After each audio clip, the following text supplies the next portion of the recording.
I want to welcome this next incredible group of leaders. Thank you all for your important work and leadership and taking time with us to present on this panel, Women for Forests, Protection and Reforestation. And we're calling it part 1 because there's going to be another panel on forests later on this week.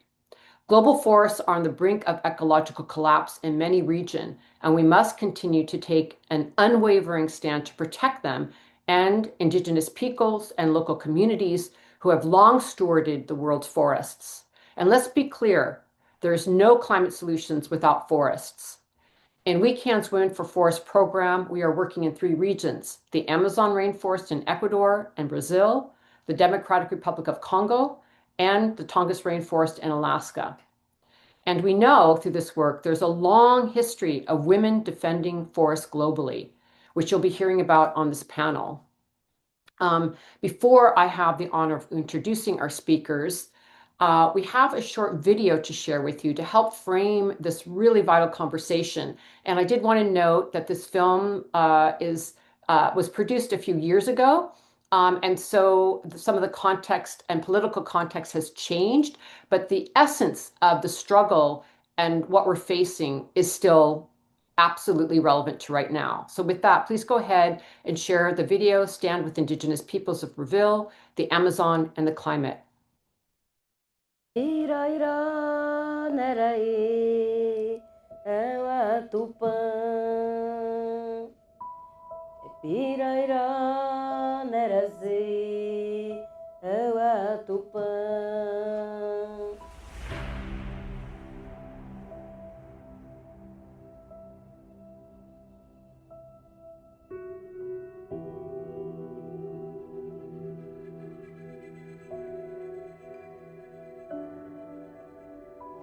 A conjuntura política brasileira é muito grave para toda a população, em especial para nós mulheres.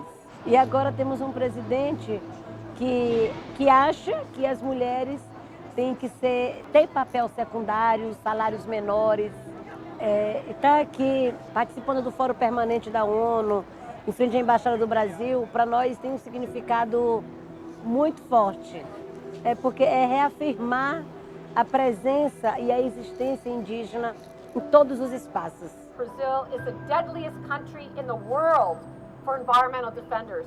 Since the election of Bolsonaro, there has been an increase in the killings of indigenous peoples in Brazil. These are their lands, their forests that they have maintained. So it is up to all of us to be protecting indigenous rights. It's the morally correct thing to do, is to help our indigenous sisters and brothers when they're under attack, but also for all of us, because of the climate, we need to protect the Amazon rainforest. Bolsonaro, ainda parlamentar, ele falou que a cavalaria do Brasil era incompetente.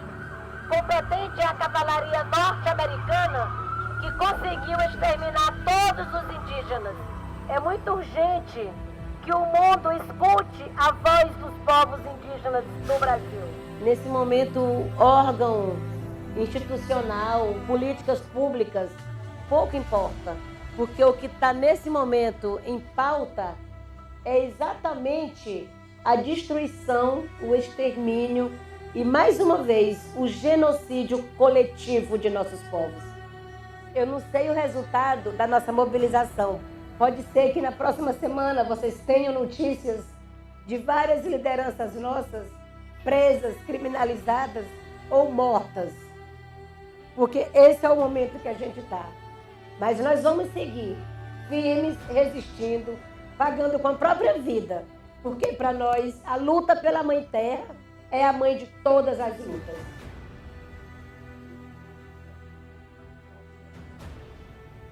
É que são nossos territórios sagrados que garante o ar, a água, né, o clima e que garante a vida no planeta. Nós precisamos urgentemente romper com esse modelo de desenvolvimento que usa de forma predatória a Mãe Terra. Estamos aqui para reafirmar que a luta pela Mãe Terra é a mãe de todas as lutas. Nova York pode até ser o centro do mundo, mas o que garante a vida no planeta é a Amazônia. Amazon is not for sale. The Amazon Amazon is not for sale. The Amazon is not for sale. Indigenous blood. Not one more drop of indigenous blood. The Amazon is not for sale. Amazon is not for sale. Amazon is not for sale. Amazon is not for sale. So with that, I'm really glad to see, that actually things in Brazil have changed and, under the new administration. But as I mentioned, the context of the conditions of protecting the forests continues to remain. So I'm really glad we could see that video and provide some context. And with that, I want to introduce the speakers in the order they're presenting. We'll be hearing from Aditi Sen, who is the Climate and Energy Program Director from Rainforest Action Network in the US. Then we'll be hearing from Devi Aggriani. She is Taluk and a member of the Indigenous Taluk Kuantan community and president of the Indigenous Women's Association of the Archipelago in Indonesia. Then we'll be hearing from Patricia Galinga. She's a Quechua leader from Seriaco, Ecuador. She's a spokeswoman for the Amazon Women in the Defense of the Jungle, and we're very honored to have her as a WECAN coordinator in the Ecuadorian Amazon from Ecuador. Then we'll be hearing from Yolanda Fulmer. She is Tlingit and a native rights activist and a representative for the WECAN Tongass Hub from Turtle Island, USA. And then we'll be hearing from Yadira Ako Guai. She is Siko Pai, and she's the leader of the Siko Pai Nation of the Ecuadorian Amazon in Ecuador. And we're so truly honored to have these amazing leaders with us. And I hand the floor over to you, Aditi. Thanks, Osprey. I want to say first of all that, it's great to be here today with so many amazing and inspiring women, Indigenous leaders from different parts of the world. And your leadership and your resistance to protect our forests, our land, the water is truly inspiring. And ultimately, that's what's going to really sort of pave the way for a better future. So really excited to be here today. I really want to sort of talk about the role of global corporations, in particular, the big banks and investors in driving forest destruction and in driving the climate crisis. At the Rainforest Action Network, we have been working to bring more transparency and accountability to the role of the financial sector in driving both forest destruction and the expansion of fossil fuels. Big banks and big investors play a really critical role in perpetuating an extractive economy by providing the finance needed. Banks and investors enable companies to expand production of agri-commodities like palm oil and soy and fossil fuels like oil, gas, and coal into the world's remaining tropical forest ecosystems. And we know that this expansion of both commodities like palm oil and soy and beef and fossil fuel commodities like oil and gas is having an impact not just on the ecosystems, but also on the indigenous peoples and local communities who reside in these communities and in these areas. In the Peruvian Amazon, for example, between 2000 and 2019, there were over 470. Sorry, can we move to the next slide? Next slide, please. So as I was saying, these investments are having a huge impact in forested ecosystems. In the Peruvian Amazon, for example, between 2000 and 2019, there were around 474 oil spills. In the Ecuadorian Amazon, between 2006 and 2022, there were 4,600 oil spills. And now we are hearing that new oil blocks may be opened up for exploration in the mouth of the Amazon in Brazil. And we know that that's going to have a devastating impact on the Amazonian ecosystem, but also on indigenous peoples and communities in the Brazilian Amazon. So when we talk about forest protection, we really also need to talk about fossil fuels and the role of finance. And as we head into COP30, forests, fossil fuels, and finance really need to be sort of looked at as part of that agenda. So my presentation today is really going to be focusing on the role of finance. And I wanted to share some of the findings that have emerged from a recent report that we just produced last week on the role of big banks in financing fossil fuels and fossil fuel expansion. Next slide, please. Yeah, maybe we can go to the next slide. So this report that we have produced annually is called the Banking and Climate Chaos Report. It looks at the finance that comes from the world's biggest banks, the Wall Street banks, the banks in Europe, North America, Japan, that's going towards fossil fuel and fossil fuel expansion. And some of the findings from this report are truly quite staggering. So in 2024, $869 billion went towards the fossil fuel sector from these banks, of which $429 billion went towards companies that were actually expanding fossil fuels. So companies that were putting in place new oil wells, new pipelines, new gas terminals. And what's truly shocking is that between 2023 and 2024, we actually saw an increase in financing, a $160 billion increase. And this is really unfortunate because we'd actually been hopeful that we were going to be seeing a decreasing trend because financing numbers had been declining, but we've seen a massive uptick in the last 1 year.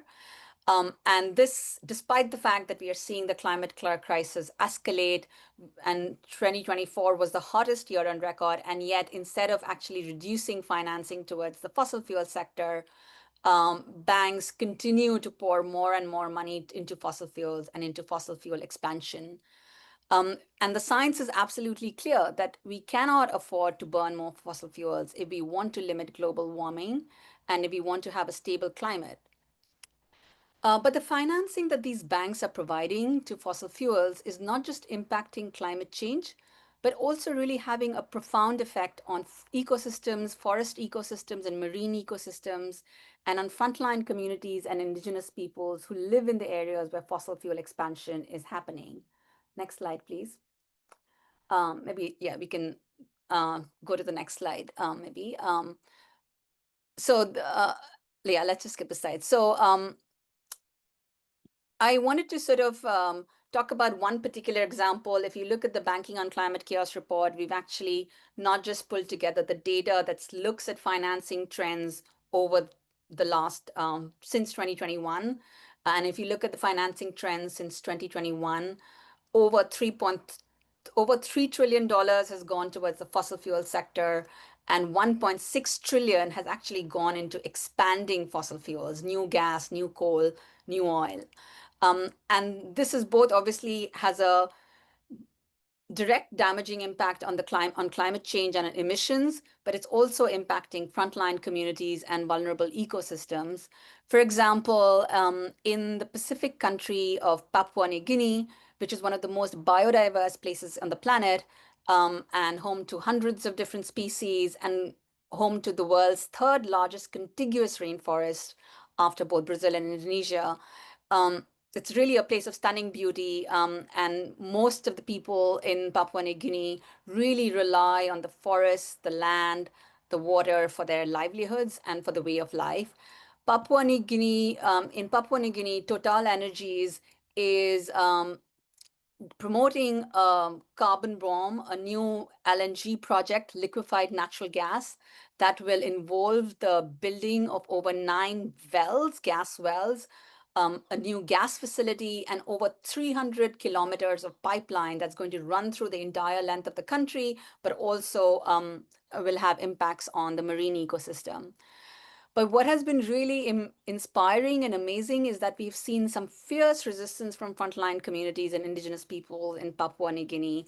And as a result, some of the biggest banks, including French banks and the Australian banks that had committed to financing this project, have actually now withdrawn their financing from the Papua LNG project. And ultimately, really, it is the leadership and resistance from frontline communities, from indigenous people, and their sort of struggle to protect their sacred land, their forests and water, that is really among the most important and impactful strategies we have. And as we look towards COP30, we really need to be elevating frontline voices and indigenous leadership. And really, we need to demand accountability from the financial sector and from the big corporations, which are really complicit in perpetuating the climate crisis and in perpetuating forest destruction. So as we head towards COP30, we need to sort of collectively demand that private financial institutions are held to higher standards. We are seeing that despite, next slide, please. We are seeing that despite the fact that there's a growing climate crisis, many banks and financial institutions are actually rolling back their climate commitments. And even when they do have climate policies, these policies are full of loopholes and often rely on false solutions such as carbon markets or carbon offsets that we know do not really fundamentally move us away from a high carbon fossil fuel dependent economy. So as we head into COP30, we collectively really need to demand more accountability from the financial sector. Money makes the world go round, so money is really key here. We need to demand that these private financial institutions end financing of fossil fuel expansion, respect climate, biodiversity, and human rights and indigenous sovereignty, and really scale up support for a just and people-centered transition rooted in rights and climate justice. I will stop there and pass it on to my other panelists. Thank you. Thank you so much, Aditi, for that and sharing that really important report as we get ready to head into COP30 and also to share with everyone this important work that RAN is putting out on climate, the need to bring into our work around climate justice, the financial institutions. Which is really important. And also we can put into the chat some of the work that WECAN is doing on divestment work, which I think is really, really key to protecting forests and stopping fossil fuel extraction. So thank you for that. And I'm really excited now to hear from Devi Aggriani. Devi, you have the floor. Okay. Thank you, Osprey, and to be honored to be here with all of you. What Aditi is already opened the conversation is so really interesting. For me, as a Indigenous woman, a president, or my organization, Perempuan AMAN, is the Indigenous Women Association of the Archipelago, is a membership organization. Right now we had 4,672 Indigenous women as a member across Indonesia, and we consolidate them as a 131 local chapter. We are working directly with them, and so far that based on my experience, Indigenous women have a crucial for rainforest protection and reforestation efforts when facing unique challenge and playing vital leadership roles. Their work is intrinsically linked to their livelihood, cultural preservation, and the fight against is development is talking about the mining, concession, plantation. Even though the new one right now is a national strategic project, it's including energy transition in Indonesia, and they are still facing that fight against climate change. And all of the Indigenous women right now they are a part of the forefront of combating deforestation, promoting ecological restoration, and safeguarding their community life and cultural. I just want to say and share with all of you talking about the what the leadership of Indigenous women right now to protect their we call is Indigenous Women Management Area. Hutan Perempuan is translating in English is a woman forest, is a part of the indigenous territory that is managed by Indros and Tobeti indigenous women semi-autonomously, because this is a communal the communal property. The mangrove forests become the family source of life to fulfill protein foods such as fish, crab, and clams. Nowadays, mangrove roots and leaves are being processed by indigenous women into products such as ice cream, syrup, and flour that can be found in various kinds of snacks. The management of hutan perempuan in Teluk Yotefa is determined by the indigenous woman itself, such as the harvest timing and utilization of product, procedure types, and the amount of harvest and restriction on other group access to hutan perempuan. This space can only be entered by indigenous women unless the consent of indigenous women is obtained. Therefore, hutan perempuan has become a safe place among the indigenous women to share their most sensitive experience in the community and even become a medium to build solidarity if violence occur against Indros and Tobati indigenous women while they do their activity. Hutan perempuan is a fragment of indigenous territory that remains from the massive urban development that changed the face of the indigenous territory into markets, tourist attraction, residential areas, shop, even bridge. This is a part of the national strategic project. Trade the life and identity of Indros and Tobati indigenous people. At the moment, the effort of the indigenous women together with Ondo Afi is the customary institution to defend the fragments of the indigenous territorial have received support from the government through the policies of the mangrove protection area and biodiversity within them.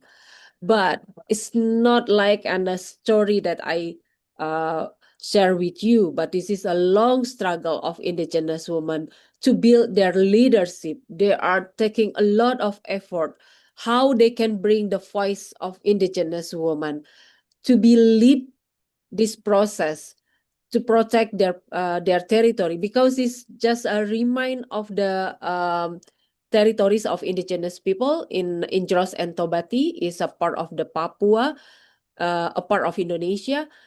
But this is like how they build their leadership is important, because it's using the organization, they bring the voices. It's not just in the community level, but bring to the regional, even though in the national level and that right now in the international. That's why we need to consolidate and collective action to protect our territories and to build solidarity among indigenous women using this organization. Now, indigenous women are increasingly taking and leadership roles in forest monitoring, community decision making, driving efforts to protect and planting trees and restoring ecosystem. For them, this is talking about the sustainable life. And I think this is a part how we change the narration about the power relation in the community, build the democratization, talking about the management, natural resource management. So far that I can share, and I want to stop there. But for me, this is the time for us to bring the success story of the indigenous woman as a leader and lead the community to protect their life. Thank you, Osprey. Back to you. Thank you so much, Devi. And I couldn't agree with you more. Indigenous women leading forest protection and reforestation projects and forest management is a crucial climate solution and biodiversity protection solution, and a solution for how we should be living in harmony with the land. So thank you for your incredible work, and really appreciate your leadership and lifting up Indigenous women in this fight to protect our forests. And along those lines, I would like to now introduce Patricia Gualinga from Sediaco to continue this conversation. And again, just reminding people that you may need to use your interpretation globe, as she will be speaking in Spanish. Patricia, welcome. Good to see you. Good afternoon, Osprey, and thank you for the invitation. It's an honor to be with so many leader women in this space. And I truly think that empowering women comes from capacitation. For many years, it was a privilege of men in the Amazonic areas has started just a few years ago. even though women were always present in the organizational processes, they were never present in the decision-making processes. The defenders of the Amazonian areas have empowered those women, and they have made sure that they have the adequate capacitation inside the organizational structure so they can have the needed tools so they can participate in an active way in equal opportunities. And we have been working with women indigenous from many countries, and it has been very questioned because among the structures we have indigenous organizations, but the majority of organizations have been led by men. And even though we have participated, women have not been visible. And if they had not been visible, they have always had to deal with logistical topics that had to be with operational things, but not with the decision-making processes. So we have questioned this dynamic, and we have demanded the participation in political and territorial decisions. We have been working for many years, and we have been able to see that in so many spaces, we have women that are assuming very important roles, but we have to keep going. And the fight needs to start from within, because we know we're fighting against the authoritarian governments and corporations, but from within, inside our homes, we need to face that invisibility. We need to make sure that women can have important roles. And so far in the organizations, for more than 35 years, they have been led by men, and women have not been able to participate at all, or very little. And on top of that, I think that is very important to manage women's space, because we have the opportunity to grow in the ways that we want, in the way that we want to heal, because many women, many times, come from situations of violence. They're not healed. And in those spaces of women, we allow that healing and that growth and that partnership among women. And I always say that women's vision is very integral when it means, when it refers to territories that men don't have. And that's why we need to see the diversity and the earth in a very integral way. And in that way, we will be transforming in a very positive way if we had the participation of more women. We, with WECAN, are working in a small reforestation program with a feminine focus in the Amazonian lands that is 100% led by women, so they can identify themselves with reforestation, and so that communities understand that women can lead our spaces, that they see what type of trees we're losing, what type of trees our children will not be able to see anymore. And we do beautiful work that is not only just fighting from our territories, but also with eco proposals that can demonstrate the possibility of women being part of successful projects and have successful results and alternatives that complement and reinforce the resistance and the fight in the indigenous territories. It's a very urgent thing, the participation of women in the Amazonian lands in a strong way, in a decision-making way, because Amazonian territories are always considered sacrifice territories for oil, for gas, for hydroelectric, for highways. And that's not something that we can allow. Women are fighting, always in the front lines, always saying what people don't want to hear. And we're here to raise our voices, even if they don't like it. Women have starting to participate and to act in defense of territories, and to also work on proposals that can be very fruitful in our territories. Thank you. Thank you so much, Patricia. I really appreciate your leadership, and I've known Patricia for many, many years and have been so honored to work with her.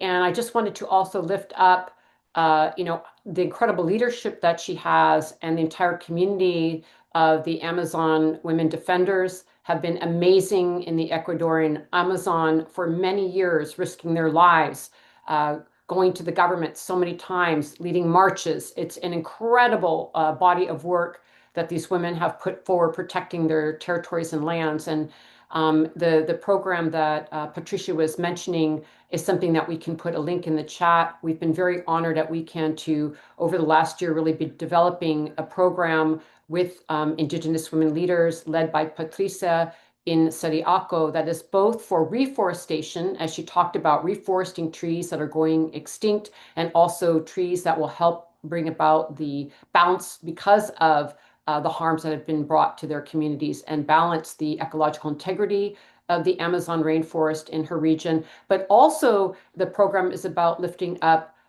forest protection so that we can really stand with the women land defenders in their protection politically and in all different arenas for the protection of the forest. So I really applaud your leadership, Patricia, and also this is part of our strategy going to COP30, is to lift up the role that women have in protecting forests that has always been there, and it's really critical. So thank you so much for your work. And with that, we're going to move to Yolanda Fulmer. But before we bring her on to speak, we wanted to share a video of her region and the fight to protect the Tongass rainforest, which is now under attack again by the current administration in the United States. So let's show that video, and then we'll bring Yolanda Fulmer to speak to us. Thank you.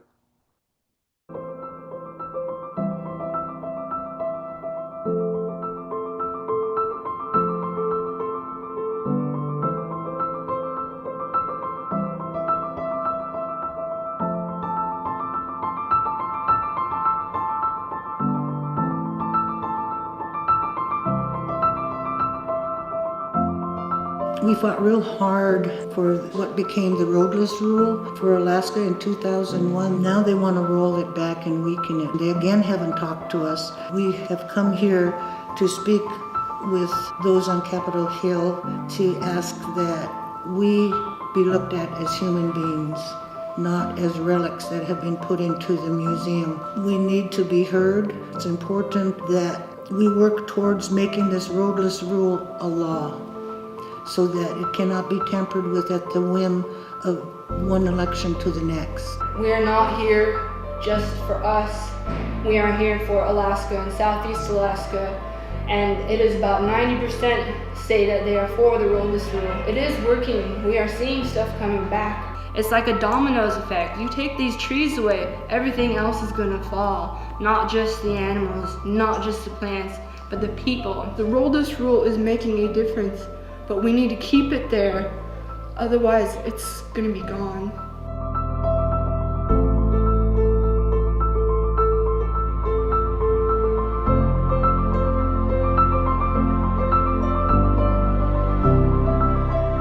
We want our Tongass forest to be protected. It's one of the largest national forests in the world, and it provides 8% of carbon for the rest of the people in the world. It's not just us that we're worried about, it's climate change. And now they want to take a bunch of steps backwards. We want you to stand with us and help represent us, because we as a culture are not being represented by our senators in Alaska. They have a different vision, and it doesn't consider 90% of people that live up there. The survival of our culture right now is dependent on this roadless rule. We're a part of that ecosystem, and it's finally coming back to what it once was, and it's really important that it stays because it's a way of life. If this happens, it brings devastation, and it's like another genocide. It just brings nothing but harm for the ecosystem and the people and the fish.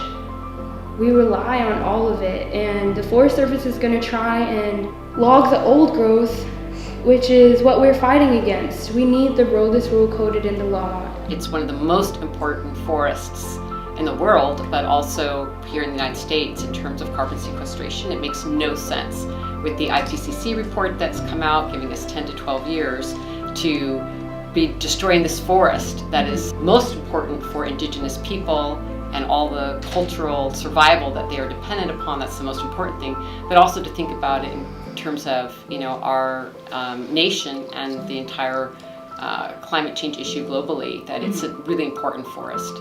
We are connected to the land in a way that people do not understand because they are not in it all the time. And this is our medicine, it recharges us. People that live in the city, they've lost that connection. They're in this concrete jungle. Why do we seek out going camping? Why do we seek out going hiking? Because it recharges you, it makes you feel better. And that's because we are connected to this land and that we need to stand up for it. What are we gonna leave our children? Rocks. That's what it's gonna be. We can't eat rocks. Our voices have to be as important as any industries, if not more important, because the industries come in. We live there, and we have to live with the impacts. And we haven't even recovered from the clear cuts of the late last century. And the 2001 roadless rule has to be allowed to work. And it is working well for us now. Look at these trees, not just as trees, not just as pulp or paper or pencil or money. Think of us, the people that are there, all the animals that are there. There was a vote last year to exempt the state of Alaska from the roadless rule, putting the Tongass at risk, but luckily they failed. There will likely be other votes this year, and we want you guys to stand strong and help our voices be heard and be amplified. And I feel like you guys can help us do that and help stand behind us and with us and stand up for the Tongass National Forest.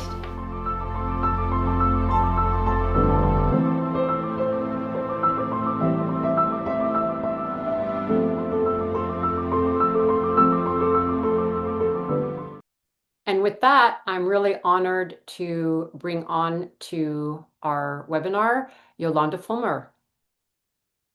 Thank you so much, Osprey. It's a pleasure to be here, and it's always a pleasure working with you. It's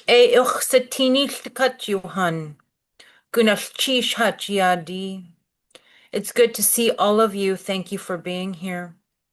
I am honored to be speaking to you from the heart of the Tongass National Rainforest here in Juneau, Alaska, the lungs of North America. It is a responsibility we feel we share with the Amazon. I want to speak on the Indigenous experiences of climate change and deforestation.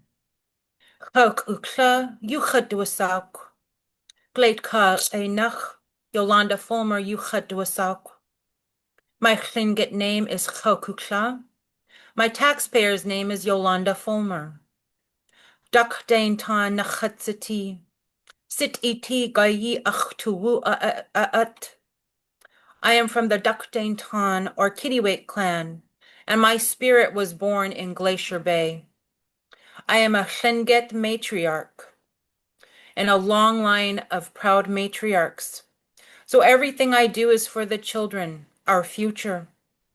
Today I am representing that beautiful group of Indigenous women that you saw in that video.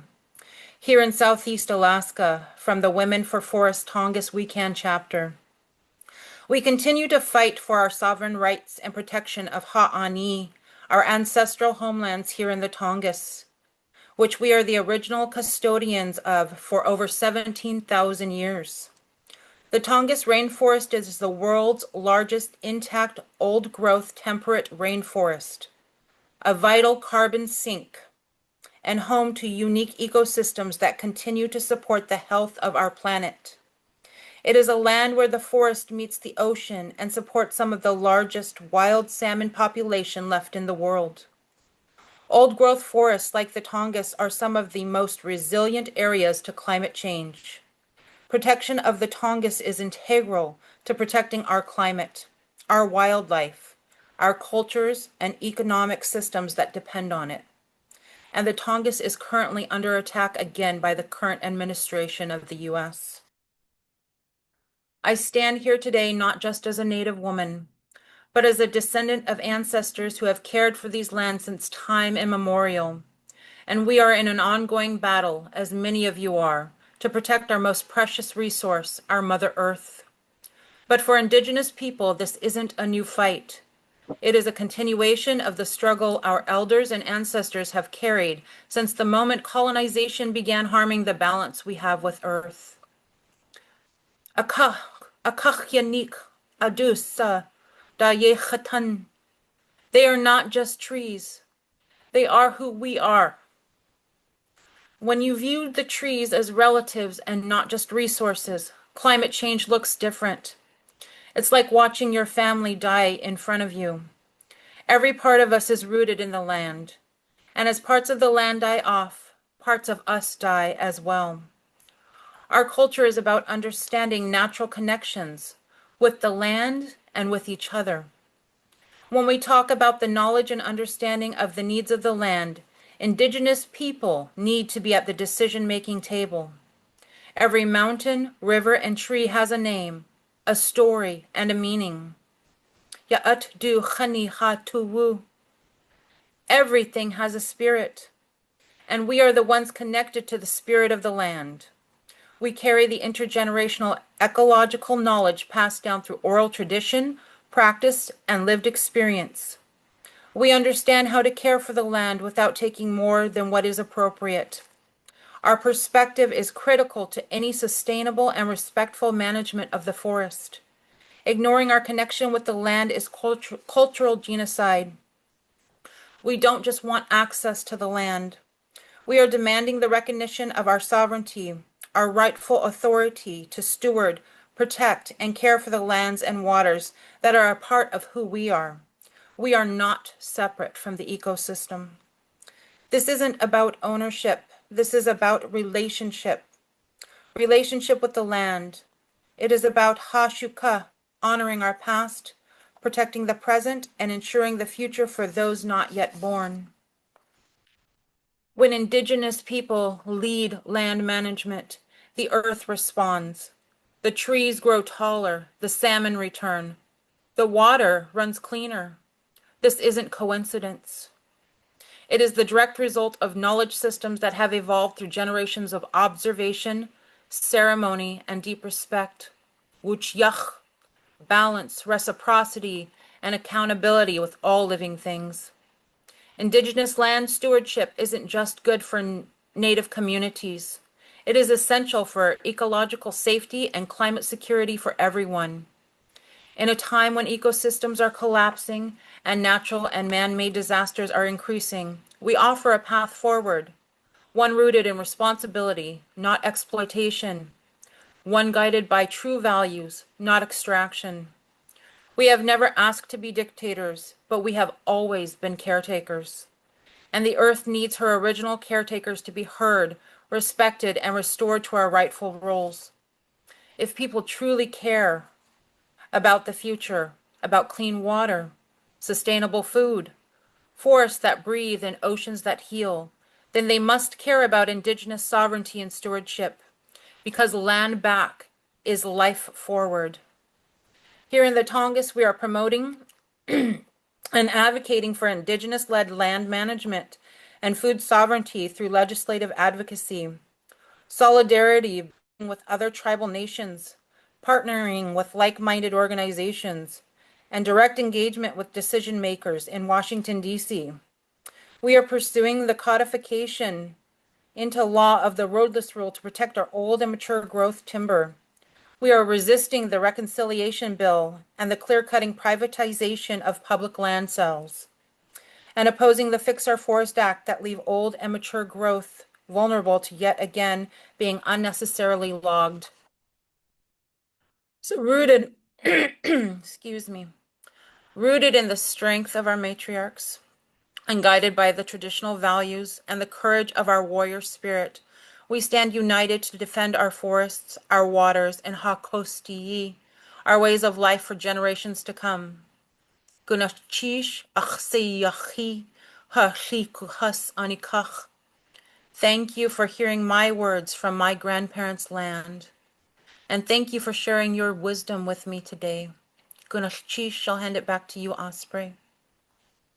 Oh, thank you so much, Yolanda. Wonderful to hear your words and feeling you coming all the way from your homelands in the Tongass Rainforest. And just a few weeks ago, Yolanda and I were in Washington, D.C., as she mentioned, with other allies, talking to congressional leaders on Capitol Hill to really fight back against the different legislation that Yolanda mentioned, and also fighting for them to really put forward the Roadless Area Conservation Act, or RACA. It's time that we really codify this into law, that the roadless rule becomes law. And we can put our campaign about that into the chat so people can learn more about that, and to know that we are deeply engaged in this struggle and that we stand with you, Yolanda, and all the Indigenous women in the Tongass. Thank you so much for your courage and work.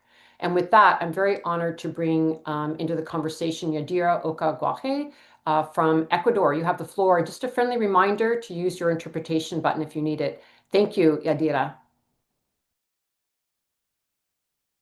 Good afternoon, everybody. My name is Yadira. I'm from the COP30, and I'm very proud of participating in this space where we are talking about climate change and how we can face it. I come from a minority group in Ecuador.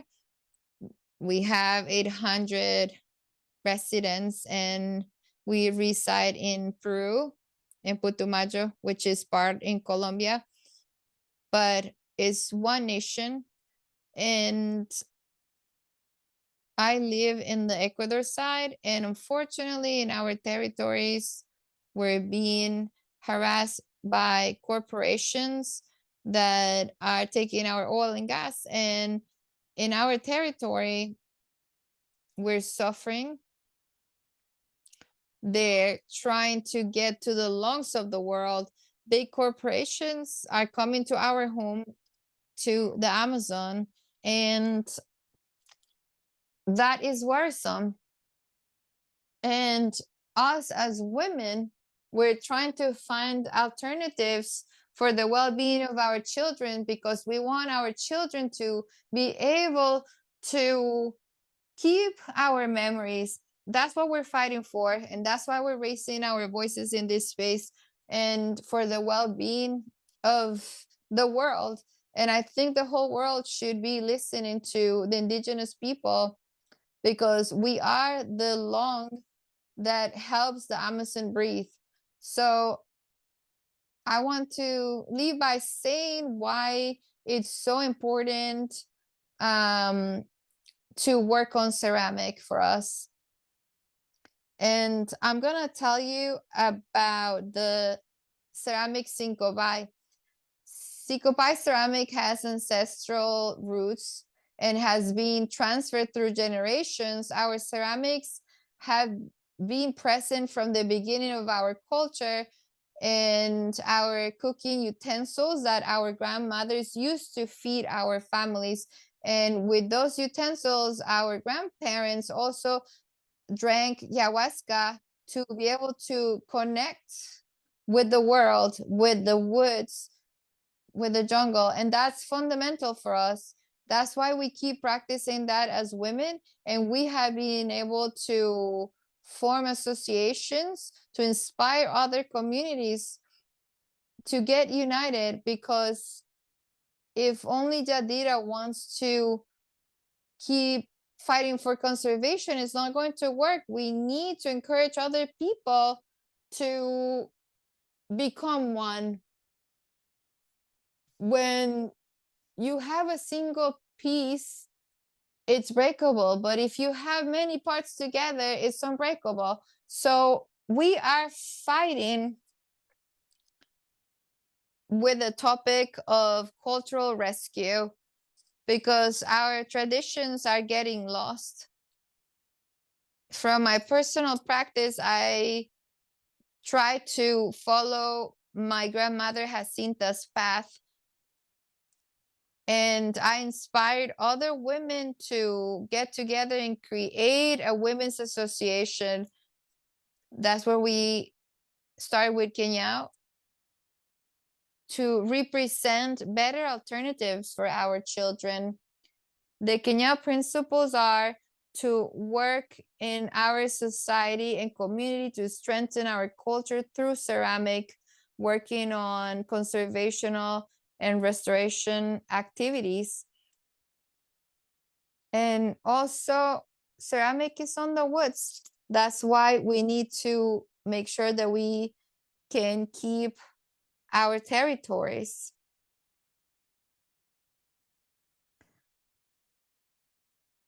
The materials that we use for our ceramic are in the rivers and in the mountains, and we need them to keep working on our utensils. And they also protect the jungle. In these activities, we have practiced also restoration. The border of the rivers have been contaminated because of industrial boats from big extractive corporations that are always navigating in our rivers and destroying our main sources for the ceramic, and we're always losing these materials. That's why it's always important to keep reforesting our woods, and it's very important to keep working with the community and keep working on reforestation communities with people in schools, integrating the community, and with professors and parents. And also, it's important to find the best way to take care of it, because we are a minority society. We always have to keep finding the best way. And we also have worked on community energy,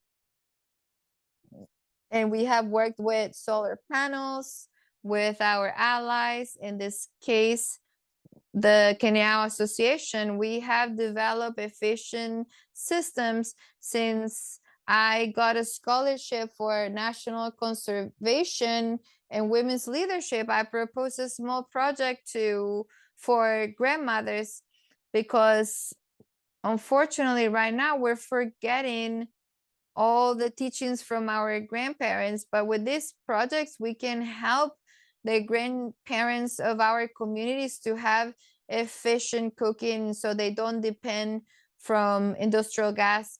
And also, we have worked as women, we're always looking for alternatives. We're also pushing in our communities a way to build canoes of wood when we start with Kenyao.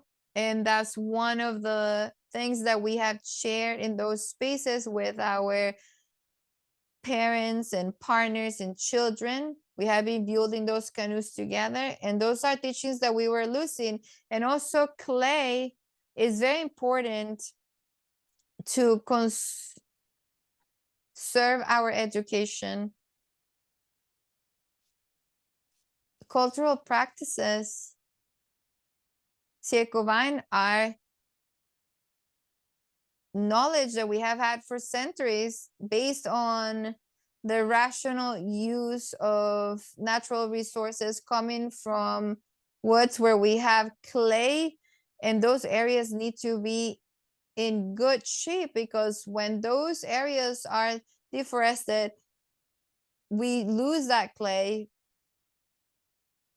because of the wash off of the rivers go over the clay, and clay has an intimate relationship with the water, because when you have water with clay, that water has excellent quality.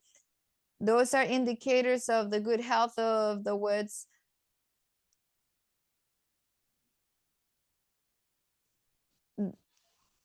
Also, sustainable uses of those natural resources come from the forest. Clay is called posoto in our language, and we have different colors of osoto, masoto, alasoto, and everything that we shape come from the jungle. Jaso is the mix of the clay and dyes that come from our forest. We also have special stone to seal the clay so the water will not filter through the ceramic. We also use tools made out of women's hair, and that reflects and transmit their ancestral knowledge to their ceramic pieces that will be given to their families and their community. And also clay, it's important for us because our people traditionally is a community of people that walk, and that allow us to have a big territory from the Caquita River and the Putumayo and Napo and Abrico to the Algodon River, in which Colombia, Peru now consider theirs. And the first thing that we looked for was good clay, good food, and sacred plants.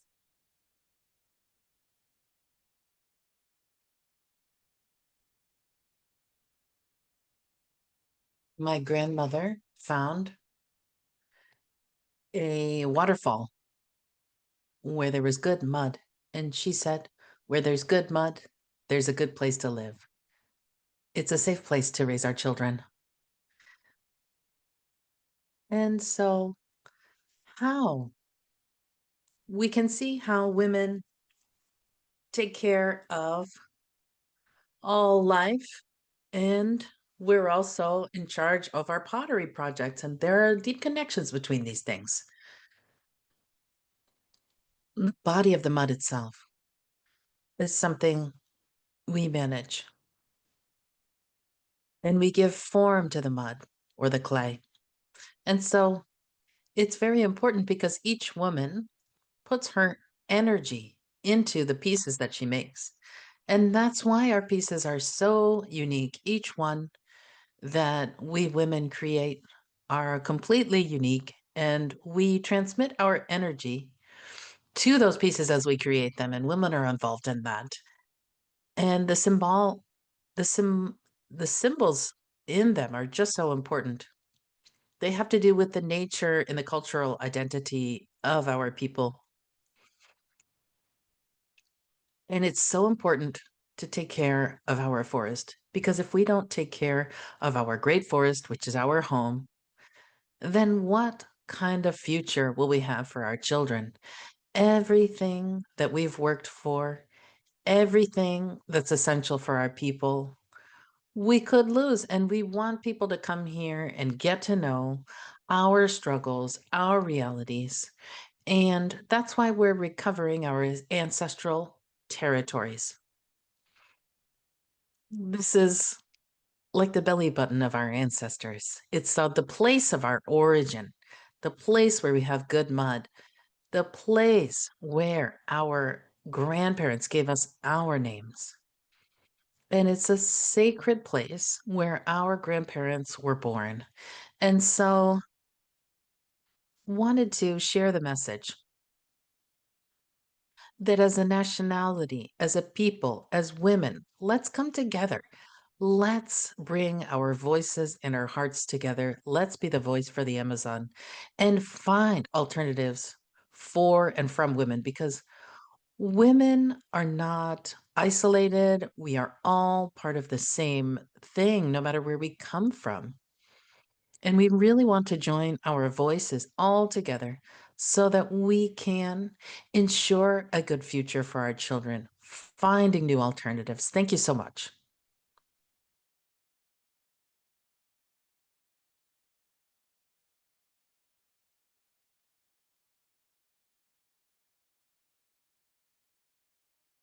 Thank you so much, Adira, and for sharing all those beautiful stories from your homelands. We really appreciate you joining us. And I want to thank all of the presenters who spoke about forests today and how incredibly important they are to climate solutions and biodiversity protection and our very web of life. Thank you all for your incredible work around forests, and I know we're going to continue to be working together for many years to come. And we wish you all the best in your campaigns and your efforts and protecting your rights. Thank you so much.